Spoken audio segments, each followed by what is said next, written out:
YCP నేత మాజీ MP Gorantla మాధవ్కు మరోసారి విజయవాడ పోలీసులు నోటీసులు జారీ చేశారు. ఈ నెల 18న విచారణకు హాజరు కావాలని నోటీసుల్లో పేర్కొన్నారు. అయితే గోరంట్ల మాధవ్ పై గతంలోనూ వాసిరెడ్డి పద్మ పోలీసులకు ఫిర్యాదు చేశారు. అయితే ఇప్పటికే తన వ్యాఖ్యలపై గోరంట్ల మాధవ్ వివరణ ఇచ్చుకున్నారు. ఒకసారి విజయవాడ పోలీసుల ఎదుట విచారణకు కూడా హాజరయ్యారు. తాజాగా మరోసారి గోరంట్ల హాజరు కావాలని నోటీసులు జారీ చేయడంపై సర్వత్రా ఉత్కంఠ నెలకొంది.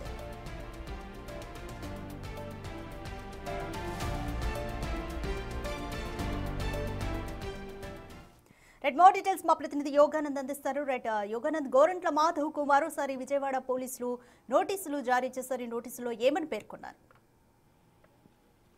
వైసీపీ మాజీ ఎంపీ గోరంట్ల మాధవ్ కు విజయవాడ పోలీసులు మరొకసారి నోటీసు పంపించారు. ఏదైతే గతంలో మాట్లాడిన ఏదైతే పోక్సో కేసు సంబంధించిన అమ్మాయి పేరు వెల్లడించడం ఉందో ఆ కేసు సంబంధించి మరొకసారి ఇవాళ నోటీసు పంపించారు. ఏదైతే ఈ నెల 19 విచారణకు హాజరు కావాలంటూ 18 విచారణకు హాజరు కావాలంటూ కూడా పోలీసులు నోటీసులు పేర్కొన్నారు.